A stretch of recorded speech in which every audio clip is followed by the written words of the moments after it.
Bismillahirrahmanirrahim. Assalamualaikum warahmatullahi wabarakatuh. Teman-teman, pada kesempatan kali ini kita akan melakukan praktek tentang pengambilan sampel makanan dan pemeriksaan sampel secara organoleptik. Nah, kita mulai langsung ke pengambilan sampel. Untuk praktek kali ini, pengambilan sampelnya karena pemeriksaannya secara fisik, jadi tidak terlalu rumit ya. Kita hanya membutuhkan wadah, kemudian cool box, dan bahan yang akan kita ambil sampelnya. Untuk sampel pada praktek kali ini adalah jenis ikan segar. Ini nama ikannya adalah ikan kakap ya teman-teman. Ini sudah diambil sesuai dengan teknik pengambilan sampel. Nah, untuk pemeriksaan secara organoleptik, prinsipnya adalah kita memanfaatkan panca indera manusia ya. Mulai dari penglihatan, kemudian penciuman, perasa, dan pembau. Kemudian hal-hal yang akan kita amati diantaranya adalah bentuk, warna, kemudian bau, rasa, dan tekstur. Nah, untuk ikan segar mungkin kita nggak mungkin sampai ke tahap merasakan rasanya ya, karena ini kan bahan mentah, jadi nggak mungkin untuk dirasakan. Nah, untuk mengetahui sebenarnya uji organoleptik ini parameternya apa saja, kita menggunakan salah satu standar yang berlaku di Indonesia.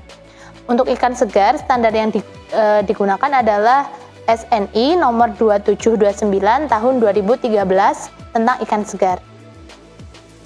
Mungkin teman-teman ketika praktek ini boleh sambil download dulu ya SNI tersebut, jadi ketika mengikuti video ada gambaran gitu.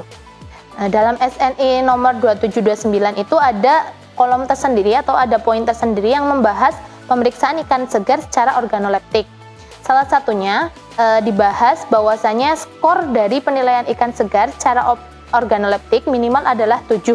Jadi angka 1 sampai 9. Jadi kalau misalkan kurang dari 7, maka tidak bisa sesuai standar nasional Indonesia untuk ikan segarnya gitu ya. Adapun parameter yang diperiksa sesuai dengan SNI ini, yang pertama adalah mata ikan. Kita lihat dulu pada matanya. Ini ada di lampiran SNI-nya, bahwasanya standar yang paling bagus itu ketika kondisi mata ikan itu cembung ya.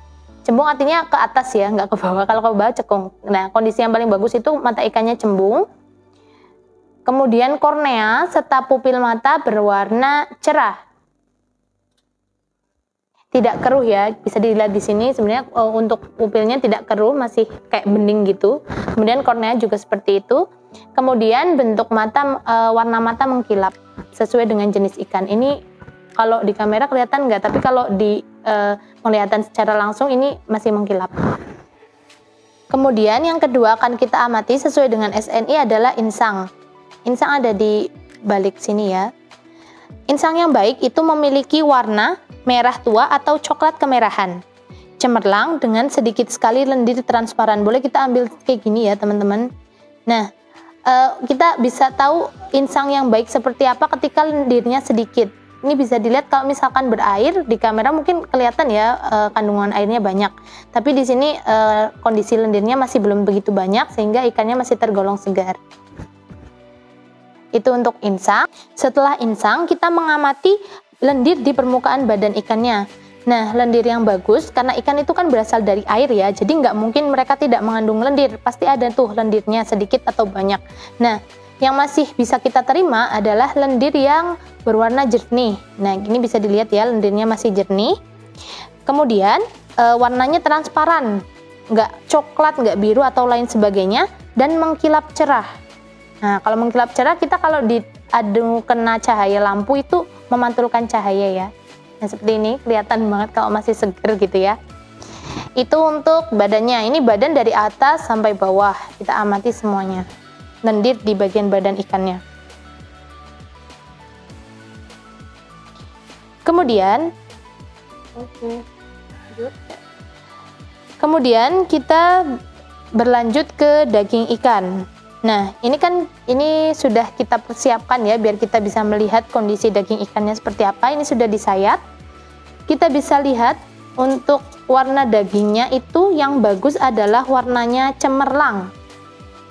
Kemudian jaringan daging sangat kuat. Artinya ketika kita pegang di sini itu nggak hancur loh teman-teman. Kayak gini. Masih kuat. Jadi nggak rapuh gitu ya, serapuh hati kalian. Oke, itu untuk daging ya. Kemudian parameter yang selanjutnya akan kita cek adalah kondisi bau ikan.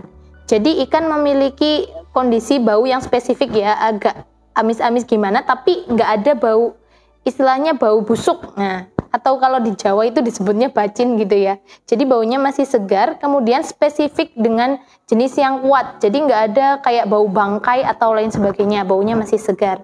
Nah, ini untuk ikan sampel yang kita periksa ini baunya masih segar, karena itu kita masih berani-berani aja ya untuk memeriksa secara dekat gitu. Untuk parameter organoleptik yang terakhir adalah tekstur. Jadi tekstur ikan segar yang baik itu padat, kompak, dan sangat elastis. Bisa kita cek ketika kita menekan bagian ikan, dia akan kembali ke bentuk semula gitu ya.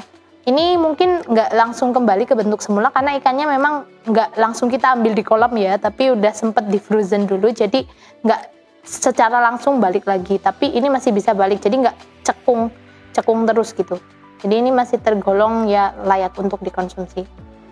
Oke, tadi kita sudah mengetahui ya beberapa standar pemeriksaan organoleptik untuk ikan segar. Jadi teman-teman, setiap makanan itu memiliki standar yang berbeda-beda. Misalkan dia ikan segar, maka dia berbeda standarnya dengan daging gitu ya. Misalkan potongan daging kan kita nggak mungkin tuh mengamati mata, kita nggak mungkin mengamati insang dan lain sebagainya. Termasuk juga ketika nanti bahan sayuran, tentu dia memiliki standar yang berbeda-beda. Contohnya dalam kehidupan nyata ya, kita juga bisa memeriksa bahan-bahan makanan yang akan kita olah secara organoleptik terlebih dahulu. Tadi misalkan ikan harus lihat matanya, kemudian insangnya, dan lain sebagainya. Kemudian ketika kita mau memakan sesuatu, bahan makanan yang sudah terolah, kita pun perlu melihatnya secara organoleptik.